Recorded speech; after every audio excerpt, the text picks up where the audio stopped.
Dobar dan svima i pre svega dobar dan vama i dobrodošli u podcast 6. Beogradske gimnazije.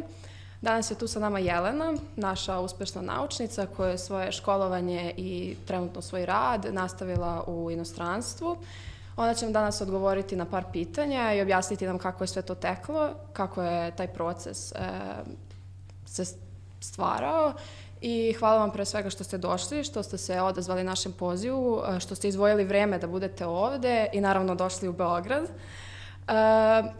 Hteli bismo počnemo od početka, znači od najranijeg perioda vašeg života, to je od detinjstva i hteli smo kao prvo pitanje da vas pitamo kako pamtite vaše detinjstvo i šta ste najviše zamišljali kao dete i koje su bile vaše ideje i vaše želje kad ste bili mali. Hvala vam puno na pozivu i izuzetna mi je čast da gostujem u 6. gimnaziji. Beograd je moj rodni grad i izuzetno mi je drago da mogu na neki način da doprinesem mojim iskustvom i znanjem i nadam se da u nekima od vas probudim želju da se bave kasnije naukom i koliko je to moguće i da vas podržim i na ličnom i profesionalnom planu. Ja sam obično, volim da kažem, proizvod Jugoslavije. Meni su roditelji poreklom iz Vojvodine, iz Bosne i zašto vam to pričam? Zato što to ima jako puno veze sa mojim detinjstvom. Ja sam najranije godine provela na relaciji Beograd-Ruma, zato što mi je majka poreklom iz Rume, a kao što znate i Mileva Marić je tamo provela dosta godina. Tamo sam uživala zato što kao i svako dete voljela sam slobodu koju pruža priroda i baka i deka koji su naravno uvek bili tu da me razmaze, da se igram sa zlatnim retriverom kojeg smo obožavali i to detinjstvom pamtim kao jedno od najbezbrižnijih perioda mog života. I kao mala, mislim, kao i svako dete, imala sam 1000 želja. Želela sam u jednom momentu budem veterinar, zato što smo imali kucu i želela sam da je čuvam i da je negujem. Pa sam želela da budem astronaut, pa sam želela da budem zubar. I kako sam otkrivala razne profesije, shvatila sam da ono što je najbitnije jeste da se bavim nečim što će me ispuniti. I kad sam mislila o veterini, shvatila sam da bi me ispunilo samo to da nekom pričuvam kucu, ali da bih ja krenula da usvajam sve kuce koje lečim i da to nije izvodljivo. I onda sam razmišljala o tome pa gde sebe vidim i uvek sam u mojoj porodici gde su oba roditelja radili u JAT-u i u civilnom vazduhoplovstvu nekako odrasla uz jezike. I sećam se da od ranog detinjstva sam slušala Malu sirenu na engleskom, Bambija na francuskom i nekako jezici su me činili srećnom i pokušala sam da shvatim kako to da neko može da govori jedan jezik pa sutradan drugi i pomislila sam a šta ako jednog dana baš ja budem ta osoba. I mogu da kažem na taj način, naravno uz savete roditelja, usmerila sam se ka jezicima i smatram da je to jedno veliko bogatstvo kad čovek govori strane jezike i pritom kad je talentovan i da treba da se to gaji i da se to održava, tako da na taj način mislim da od ranih godina sam bila usmerena ka jezicima i ka toj strasti. Uz detinjstvo naravno dolazi i školovanje. Koje škole ste završili i kakve utiske ste stekli? Neke uspomene da podelite sa nama? Ja imam atipično detinjstvo i da kažem atipično školovanje. Imala sam tu privilegiju da, zahvaljujući mojim roditeljima, odrastam u 2 zemlje. U Srbiji i u Francuskoj. U Srbiji sam završila osnovnu školu Ivan Gundulić i 2,5 godine 10. gimnazije. Bila sam na opštem smeru jer kao mnogi mladi prosto imala sam razne želje i ambicije i nekako nisam znala da li bih bila samo društveni smer ili prirodni, pa sam se odlučila za opšti, imajući nadu da ću do kraja 4. godine znati šta želim da upišem. 2009. godine se moj otac preselio za Francusku jer on je bio predstavnik tog doba JAT Airwaysa i mi smo se prebacili sa njim u Pariz i tamo sam se susrela sa velikim izazovom da kao mladi tinejdžer moram da imam određenu viziju toga šta želim. Imala sam izbor između privatne gimnazije i internacionalne, gde bih kao sve predmete sledila na engleskom i mama i tata su mi rekli možeš da izabereš ili to ili da budeš u klasičnoj francuskoj gimnaziji i da se snađeš. I ja sam odlučila, verovatno zato što sam žensko i zato što želim da dokažem da možemo sve i da nema granice za nas, izabrala sam teži put. Krenula sam u francusku gimnaziju i prvi godinu i po dana sam živela sa mojim francusko-srpskim rečnikom, pravila greške, plakala kad nisam razumela šta mi kažu drugarici i drugovi u školi, ali sam i na taj način učila sa njima o novoj kulturi, šta znači adaptirati se i bila sam zahvalna na toj prilici zato što mi je to kasnije mnogo značilo što na akademskom nivou, tako i na profesionalnom. Završila sam u francuskoj gimnaziju i imala sam oduvek želju da koristim te strane jezike o kojima sam u početku pričala, ali nisam sebe videla kao klasičnog profesora jezika, prosto zato što sam smatrala da me to ne ispunjava dovoljno i da ne odgovara na neka moja suštinska pitanja. A ta pitanja su se javila u adolescenciji životom između, da kažem, dve zemlje. Kad god sam se vraćala leti kao mnogi mladi iz rasijanja u Beograd, videla sam promene i pitala sam se kakav je ovo grad, zašto je sad nikla ta nova zgrada, čekajte, a zašto je ova zgrada i dalje stara, sa nekim osvrtom na socijalizam i kakav je tu sistem u kojem smo i shvatila sam da na ta pitanja nemam odgovor i shvatila sam da je ekonomija nešto što bi mi pomoglo da bolje razumem svet kroz jezike. Imala sam tu mogućnost da na Sorboni završim spoljnu trgovinu i specijalizaciju iz ekonomije na engleskom i italijanskom. Mnogo me pitaju zašto italijanski, zato što obožavam Italiju i smatram da stvarno imaju izuzetnu gastronomiju, koliko god da će se moje kolege iz Francuske sada ljutiti i dalje stojim iza toga da je italijanska kuhinja najbolja, posle srpske naravno. Završila sam osnovne i master studije na Sorboni. I tokom mojih studija završila sam paralelno pri Nacionalnom institutu za orijentalne jezike, srpski jezik i književnost, zato što sam uvek želela da imam plan B u životu. Polazit ću od toga da ima jako puno mladih ljudi danas, velika je konkurencija i da želim prosto da u slučaju da ne nađem posao u mom domenu, u svetu biznisa i ekonomije, da budem sudski tumač i da sebe obezbedim na taj način. I taj moment je bio krucijalan u mom životu zato što sam na tom institutu koji je također član Sorbona Alijanse upoznala profesora Asena Slima koji je bio moj profesor ekonomije tranzicije. I ta anegdota je obeležila moj život i zbog nje danas sedim tu ispred vas. On je meni predavao ekonomiju tranzicije i on je bio toliko harizmatičan, toliko je bio predan svojim studentima.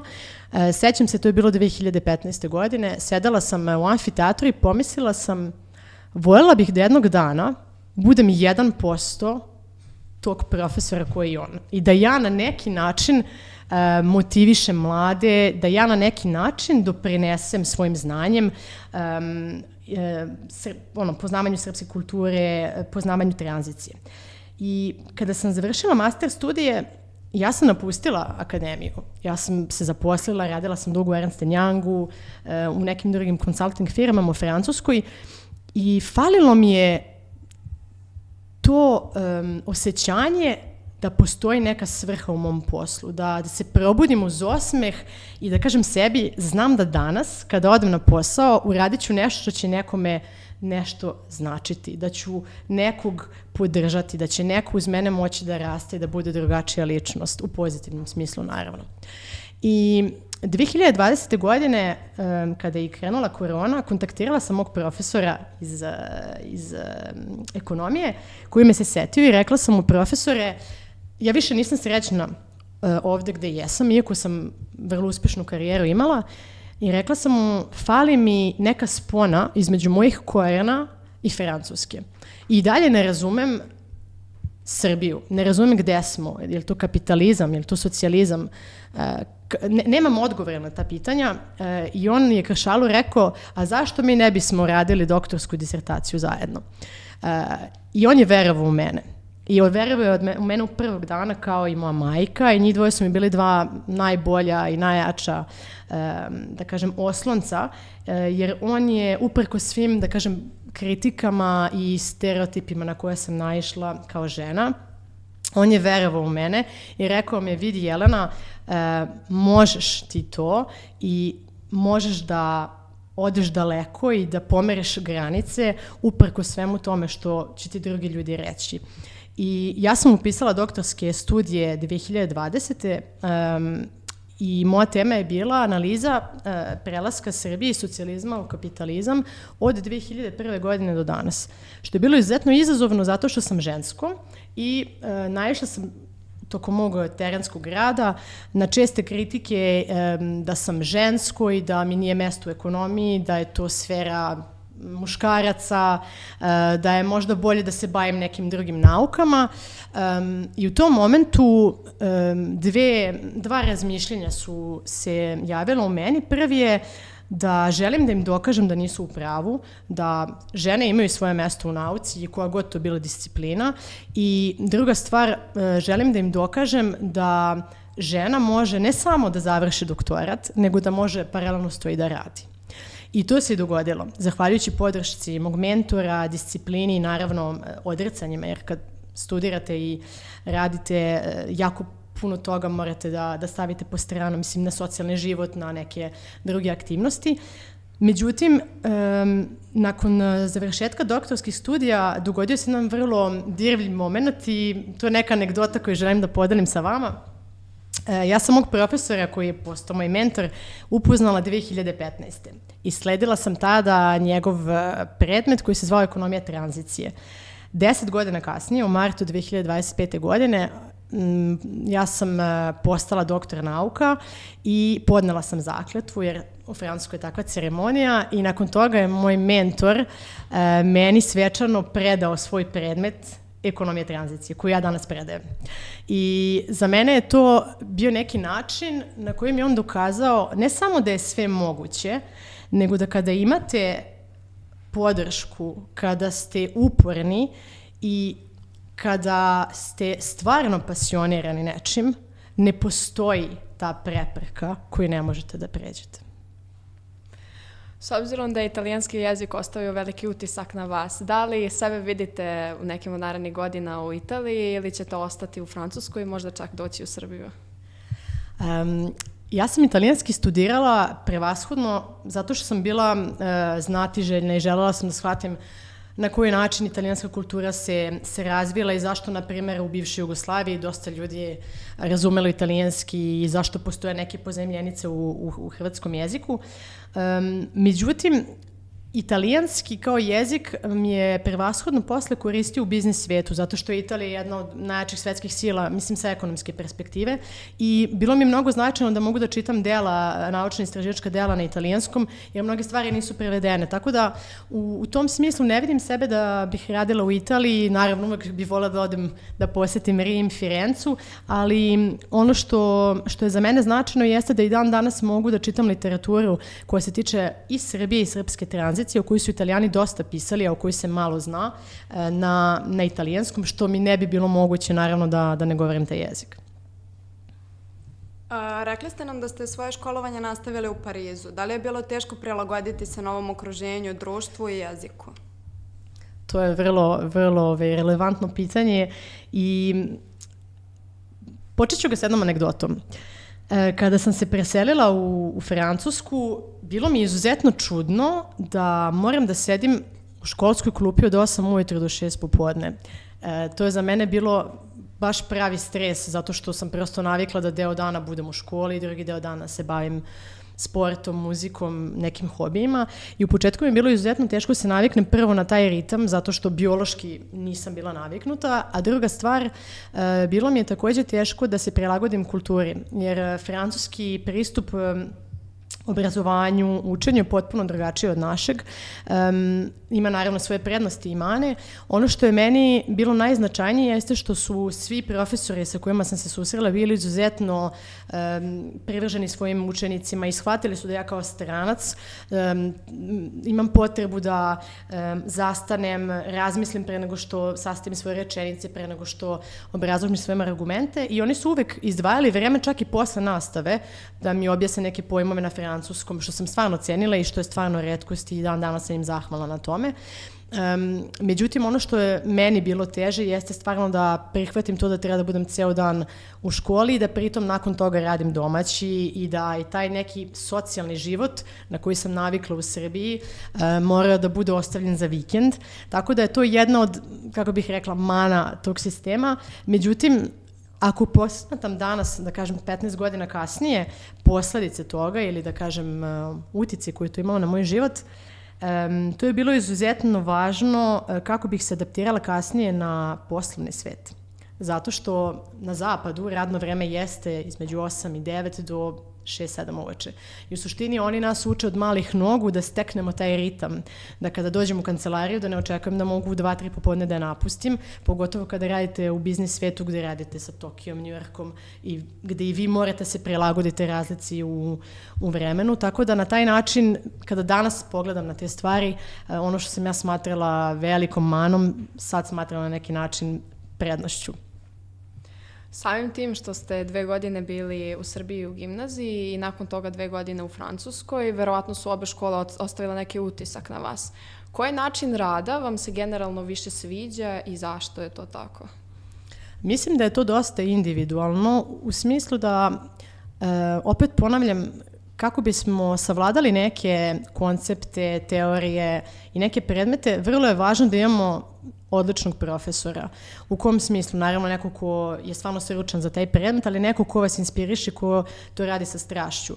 I mislim da je to bilo presudno i u Srbiji, u Francuskoj za mene, zato što, na primjer, u Srbiji ono što sam cijenila jesu profesori koji su stvarno izdvajali vreme da svojim učenicima objasne koliko god to puta treba neku teoriju, neki istorijski događaj i koji su to znali da na vrlo lep, ilustrativan način objasne. U Srbiji bih rekla da je velika prednost to što naši đaci, i na tome sam ja zahvalna, izađu sa vrlo širokim obrazovanjem iz gimnazije. Zato što su naši predmeti obimni i mi ne izučavamo, na primjer, istoriju samo kroz perspektivu Srbije, nego stvarno se zainteresujemo za istoriju kao predmet i za sve civilizacije.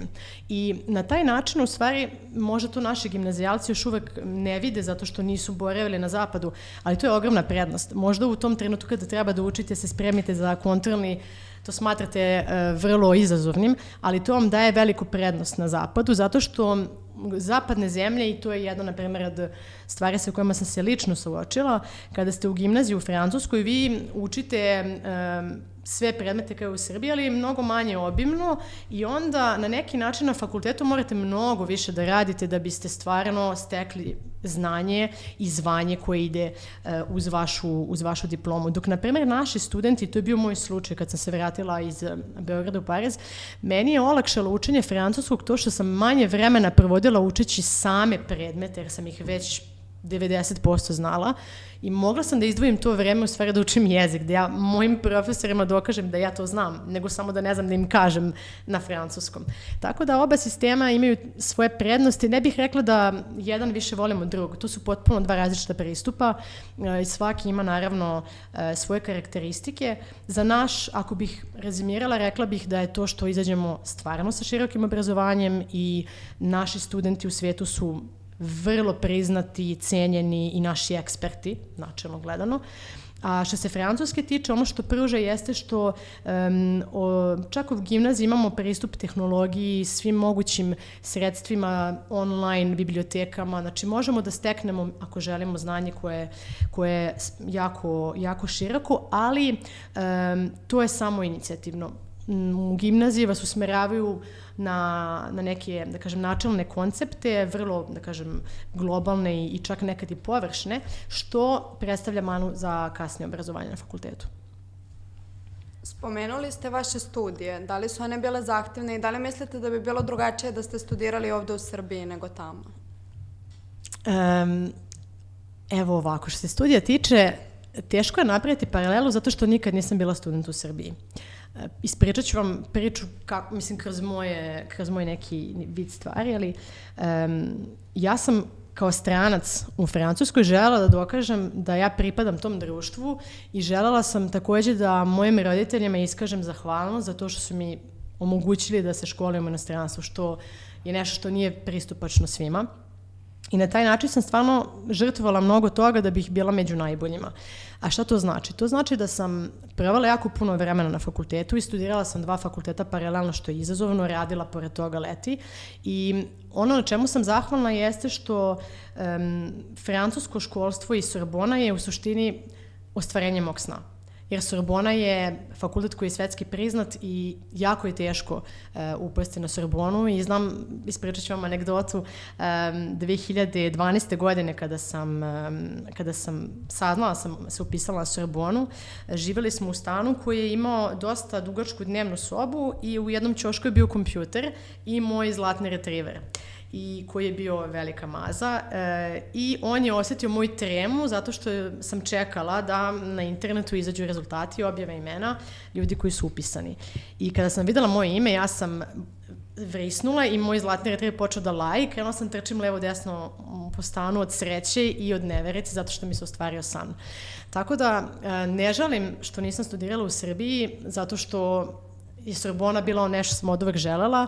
Jedino šta mi je možda jedna stvar koju bih voljela, to je da sam imala više kontakata sa našim studentima kako bismo razmenjivali iskustva, možda sarađivali na zajedničkim projektima i na taj način ojačali spone između naše 2 zemlje. S obzirom da ste vi došli tamo sa poznavanjem francuskog jezika, ali naravno nije to bilo u potpunosti znanje to neko, u školi, u gimnaziji, da li su svi nastavnici bili dobrodošli da vam pomognu ili je bilo nekih neprijatnih situacija što se toga tiče i da li ste vi bili, da kažem, pogođeni time i kako ste se snalazili u tim trenucima? Što se gimnazije tiče, ja je pamtim kao jedan vrlo izazovan period, ali i vrlo poučan. Mislim da je kao i svaka institucija tu da nas formira kao ličnosti, a u mom slučaju značilo mi je mnogo što sam imala podršku stvarno svih mojih profesora, koji god da su bili predmeti u pitanju, zato što su oni videli u meni nekog ko je tu da nauči i ko je tu da se trudi. I prosto dolazim iz takve porodice gde svi imamo veliko poštovanje prema prosveti i obrazovnom sistemu, jer naravno ono što postajemo kao ljudi dolazi prevashodno iz porodice, ali takođe i iz škole. Kako se profesori odnose prema nama, čemu nas uče, kojim vrednostima.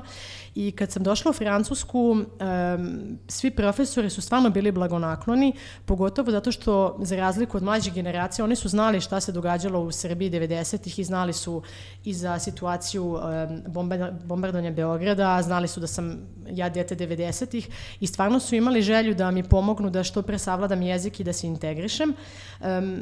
Ono što mi je bilo izuzetno značajno, na primjer, jeste to što su oni, kada god sam pokušala se izražavam na francuskom, mi ispravljali na vrlo fin način, vrlo kulturan, nisu me niti degradirale, niti diskriminisali zbog toga. Međutim, kao što znate, Francuska je poznata po tome da, sem francuskog jezika, drugi jezike baš i ne poznaju odlično i engleski je, na primjer, jezik koji dosta malo ljudi zna, mislim danas sve više i više zbog nove generacije, ali u to vreme, pričamo o nečemu pre 15 godina, kada sam pisala prve disertacije, eseje na francuskom, ja sam pisala jednu rečenicu na francuskom, pa onda na engleskom, jer nisam znala reč i profesori su mi to šarili, vraćali kao ne, Jelena, moraš sada da to napišeš skroz na francuskom i dozvoljavali su mi, na primjer, da koristim rečnik srpsko-francuski, što mi je izuzetno pomoglo i na taj način me nisu obeshrabrili. Mislim da je njihov pristup bio adekvatan zato što su mi ukazivali na greške, ali na blag način kako bi u stvari od mene stvorili boljeg čoveka i kako bih konačno naučila taj jezik. A da su, na primjer, bili strogi, da su bili neprijatni, mislim da bi me to obeshrabrilo i da bi verovatno promenili školu ili bi se možda čak i okrenula ka toj internacionalnoj školi na engleskom.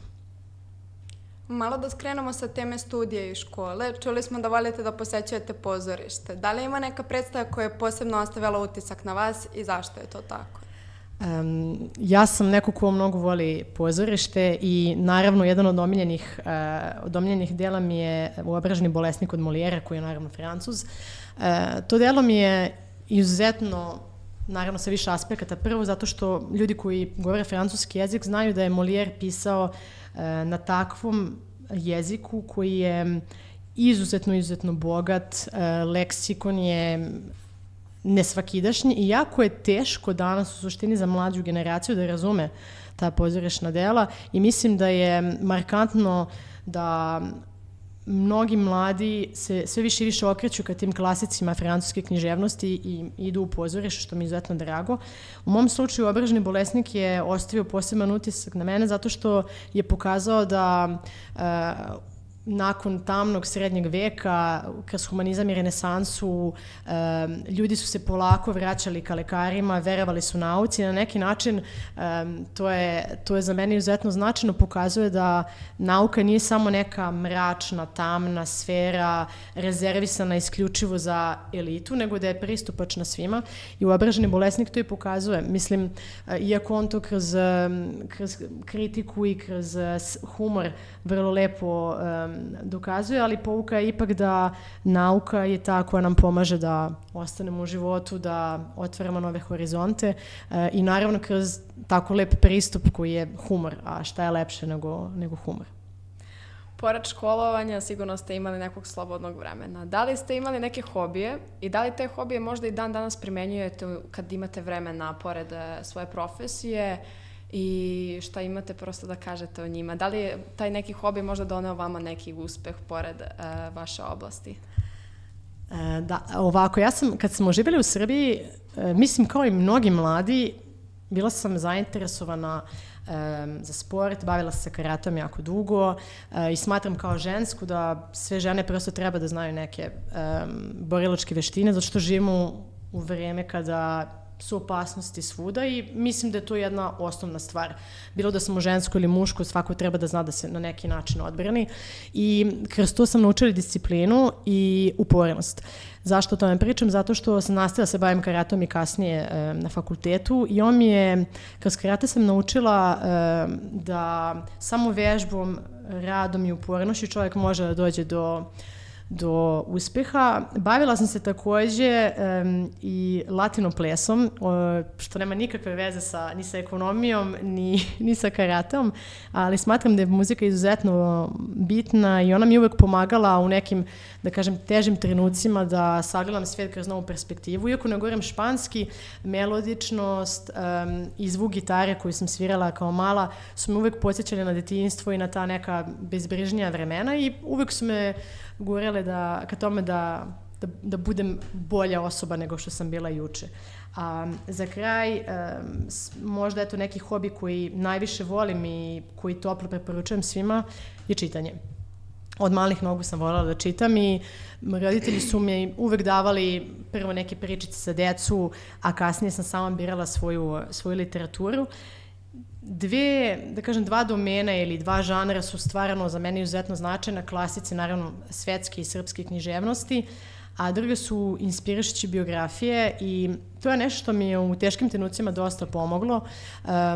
Kada sam čitala knjigu o Milevi Marić, kada sam čitala knjigu o raznim uspešnim ženama i muškarcima koji su uspeli da prebrode najteže trenutke u životu, to mi je na neki način dalo snagu da ja pokušam da prebrodim tu moju prepreku, da relativišem kada je neka situacija koja mi se čini nepremostivom moguća i to je nešto što i dan danas radim. Kad god imam malo slobodnog vremena, volim da uzem lep čaj i dobru knjigu i da se izolujem i da samo uživam u tome.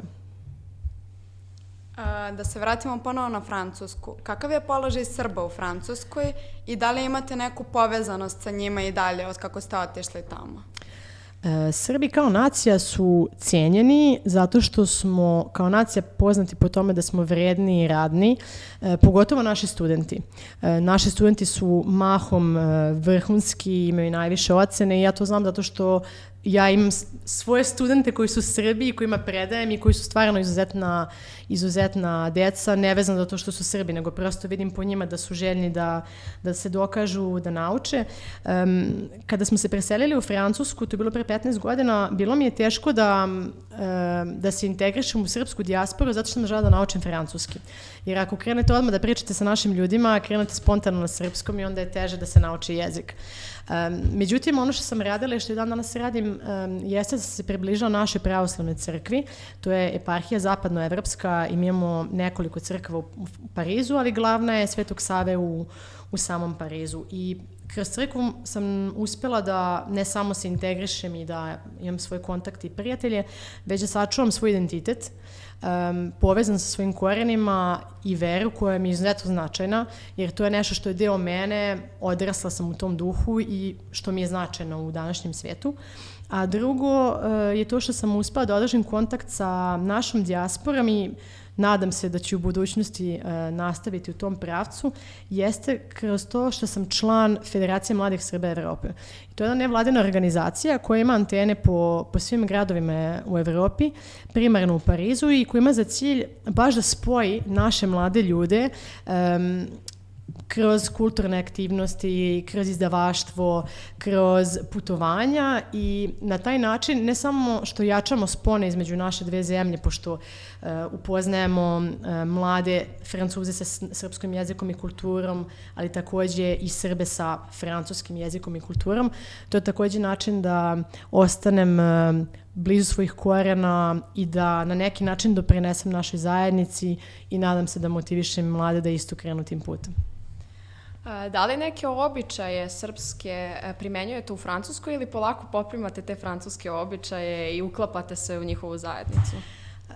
Ja sam odrasla u porodici u kojoj su, da kažem, srpska kultura i tradicija bili izuzetno značajni i dan danas su, i na to sam ponosna zato što mi je to pomoglo da u rasijanju znam ko sam, da ne zaboravim odakle potičem i da na taj način znam ka čemu težim. I kroz to, naravno, pravoslavlje zauzima jako veliko mesto i dan danas sa mojim roditeljima slavimo slavu, Božić, Vaskrs, i eto anegdota o koju sam žela da podelim sa vama jeste da sam žela da našu kulturu pokažem i Francuzima.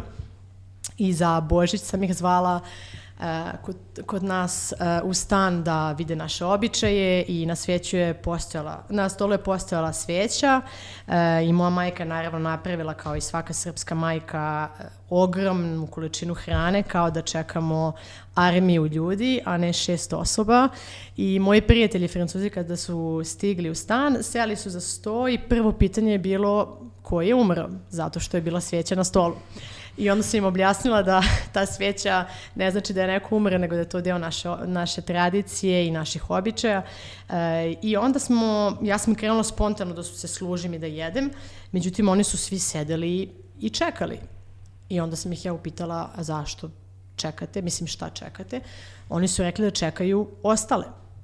Ja sam rekla da nema ostalih, nego naš 6 koji sedimo, i oni su zgranuti gledali količinu hrane i broj ljudi oko stola i nisu mogli da veruju da mi za Božić možemo da na taj način dočekujemo goste ili da sami sebe gostimo i da na taj topli način proslavljamo taj veliki pravoslavni praznik. I ta anegdota će mi ostati za ceo život zato što svaki naredni Božić, pošto su bili oduševljeni našom hranom, uvek su me zvali da mi čestitaju i uvek su me pitali da li mogu ponovo da dođu. I naravno, sa velikim zadovoljstvom smo ih uvek ugošćavali i naučila sam ih i naše običaje, da se dolazi sa buketom cvijeća, sa flašom vina, sa kafom, sa nekim stvarima sa kojima oni nisu bili upoznati, ali na isti način ja sam poštovala isto njihove običaje. Oni su i mene učili šta oni rade za njihov Božić ili za bilo koji drugi praznik. Tako da, na neki način, ja sam izašla obogaćena tim iskustvom, kao i oni. Kako je biti profesorka na Sorboni i proživljavati sigurno san mnogih mladih žena? To mi je jedna jako draga tema, zato što je to pre svega ostvarenje sna. Ono što sam spomenula u početku ovog intervjua, to je da od malih nogu sam želela da budem na Sorboni i kada sam shvatila da mi se otvorila mogućnost da radim pri Nacionalnom institutu za orijentalne jezike koji je član Sorbona alijanse, bila sam u neverici, zato što sam shvatila da je ono što je moj mentor meni rekao godinama unazad, da je sve moguće, samo kad je čovek uporan, disciplinovan i kad ima podršku. To je nešto što je odzvanjalo i danas sam izuzetno ponosna zato što smatram da na taj način predstavljam i našu naciju, jer sam trenutno jedini profesor srpskog porekla koji predaje ekonomiju. I druga stvar je da na taj način omogućavam i drugim mladim ljudima da veruju da je moguće postati profesor, raditi na prestižnom univerzitetu i biti mlad. Jer uvijek postoji ti neki stereotip da čovek treba da ima određen broj godina kako bi postao profesor ili inženjer ili direktor i da takva radna mjesta su obično samo za muškarce i tako dalje. I drago mi je da na taj način razbijam stereotipe i što sam drugačija. Uvek se sjetim reči Zorana Đinđića koji je govorio da on uvek pliva uzvodno. Pa nekako se tako ja osjećam i to mi je izuzetno drago.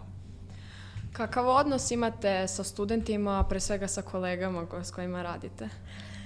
Sa studentima imam stvarno divan odnos jer sam želela da takođe promenim tu sliku i viziju koju oni imaju između profesora koji je neko nedostižan, možda hladan, izuzetno star i studenta koji su mladi, neiskusni. I šta sam želela da stvorim s njima je neki uvid u perspektive koje mladi mogu da imaju, ali takođe da stvorim prostor gde mogu da se slobodno izražavaju, da ne osjećaju ni stid, ni sram ako nešto ne znaju, da mogu da me pitaju i 10 puta istu stvar, da ću pokušati da im objasnim, nacrtam, da im pokažem i takođe da se osjećaju slobodnim, da iskažu svoje mišljenje i da ih neću osuđivati. Mogu da se i ne slože sa mnom kada, na primjer, razgovaramo o ekonomiji održivog razvoja, o nekim ekološkim inicijativama,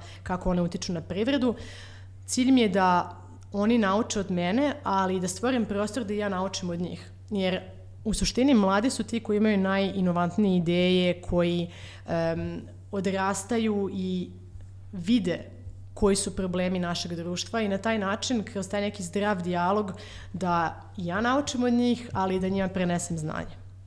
Što se kolega tiče, imam sreću da radim sa ljudima iz cijelog svijeta koji su stvarno otvorenog uma, vrlo zainteresovani za druge kulture i imamo stvarno sjajan odnos gdje se međusobno pomažemo, sarađujemo na različitim projektima i konferencijama. Naravno, ono što je suština jeste da treba da nađemo neki balans između odnosa sa kolegama, odgovornosti prema studentima, odgovornosti prema sopstvenoj porodici, ali mislim da je sve stvar u tome da ostanemo profesionalni, da budemo pre svega ljudi, da razumemo da neko u nekom momentu može da ima problem u porodici ili sa decom i da prosto pomognemo toj osobi, odmenimo je. Tako da mislim da je najbitnije taj stav koji zauzmemo, da pokažemo da smo pre svega svi ljudi, da su titule i zvanje samo papir, a da ono kakvi jesmo u svakodnevnom životu će učiniti naš posao boljim i lepšim i na taj način uticati na naše odnose s kolegama i studentima.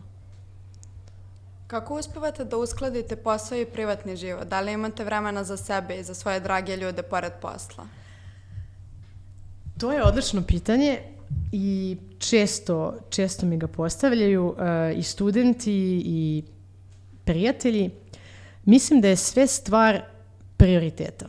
Često čujem da mi ljudi kažu: izvini, nisam stigao da ti odgovorim na poruku, nisam imao vremena, a od tog momenta je prošlo, na primjer, nedelju dana. I moj odgovor na to je: ne, nije da nisi imao vremena, nego ja nisam prosto u tom momentu bila prioritet. Jer čovek kada ima nešto zacrtano kao prioritet, on za to uvek nađe vreme. Tako da sam ja u današnjem svijetu želela da promenim moj vid prioriteta i da svoj život ne podredim poslu, nego da podredim život svojim strastima, a to znači da naravno budem profesionalna i da budem predan profesor, ali sam također mojim studentima rekla da posle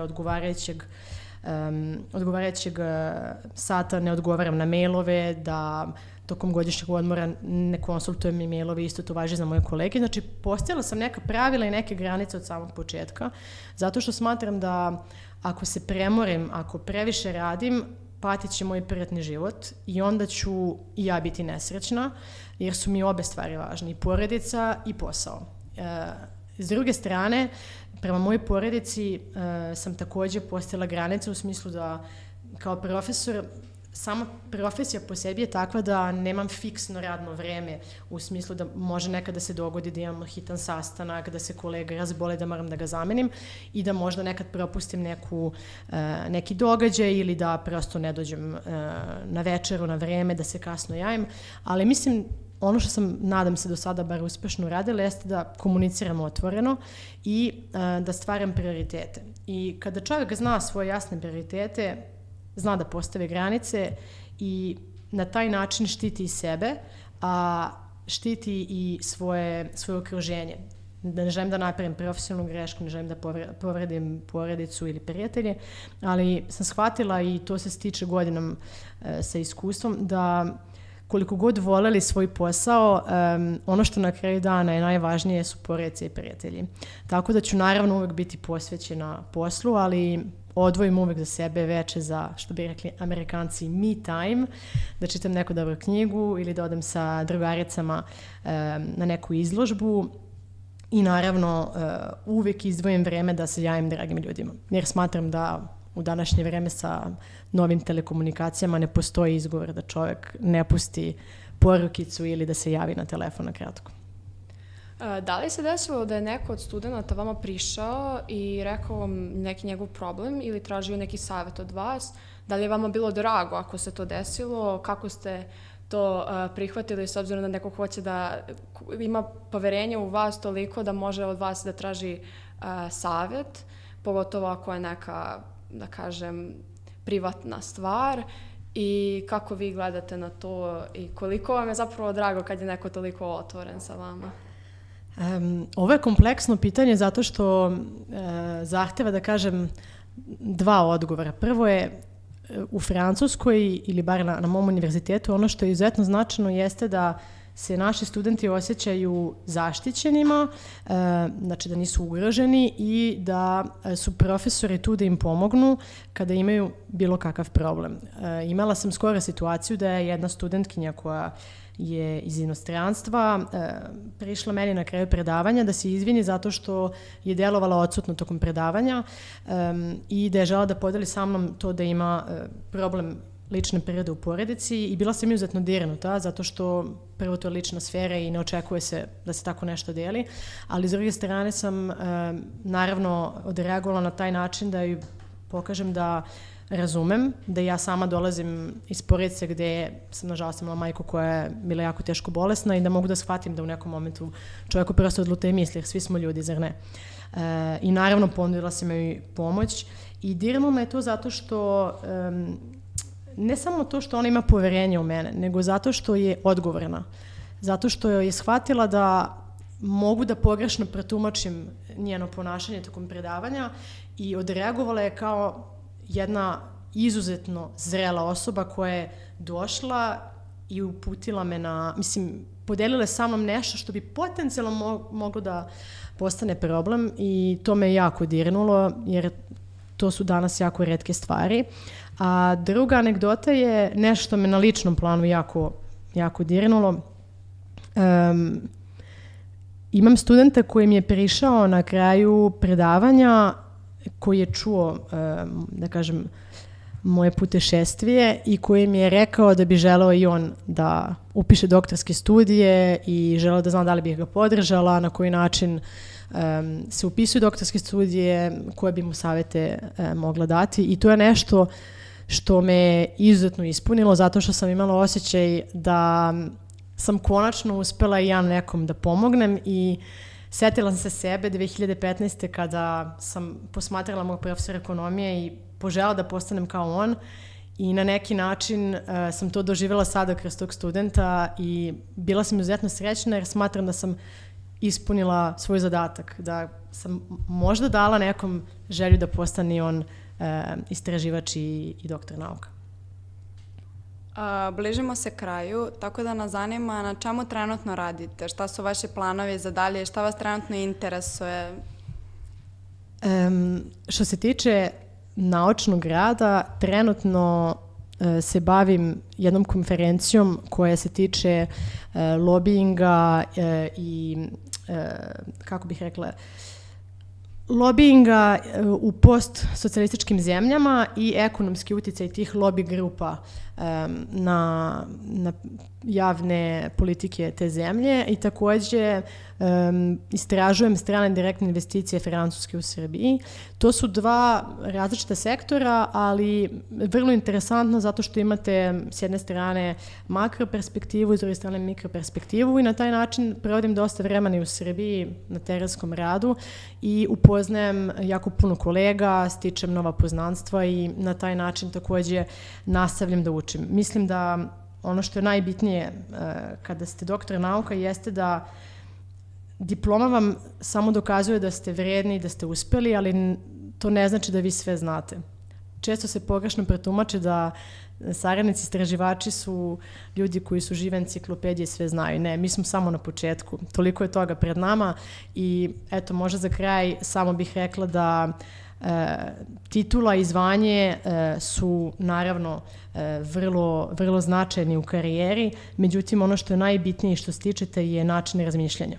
To vam daje slobodu da postavljate pitanja, da se ne bojite da pogrešite, da se ne bojite da padnete i da se usudite da pomerite granice. Bez obzira na to da li ste muško ili žensko, mislim da je od izuzetnog značaja da se posvetite istraživanju, da obavljate vaš posao sa velikim integritetom, sa velikom strašću i da nastavite na taj način da proširujete vaše znanje, ali takođe i da doprinesete razvoju društva.